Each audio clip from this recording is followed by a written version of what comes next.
Hi friends, అందరూ బాగుండాలి, అందులోనే ఉండాలి. మ్యూచువల్ ఫండ్స్ గురించి మంచి ఇన్ఫర్మేషన్ ఇస్తున్నానంటే దయచేసి లైక్ అండ్ సబ్స్క్రైబ్ చేయండి. ఇక్కడ చూడండి, SBI long term equity fund direct plan అండి. చూడండి, వచ్చేసరికి 1 ఇయర్కి వచ్చేసరికి 51, 3 ఇయర్స్కి వచ్చేసరికి 23, 5 ఇయర్స్కి వచ్చేసరికి 24. ఫండ్ స్టార్ట్ అయిన కానీ 16% యావరేజ్గా ఇచ్చిందండి. చూడండి ఇక్కడ ఫండ్ మేనేజర్ వచ్చేసి దినేష్ అండి, బాలచంద్రన్.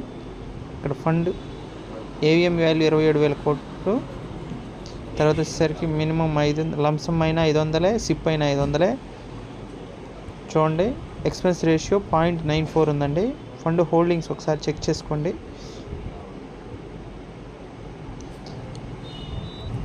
ఈరోజు చూడండి, నిన్న 9,19,000 ఉంది. ఈరోజు వస్తే 9,20,000 ఎక్కువ, అంటే దగ్గరగా 2,000 ప్రాఫిట్.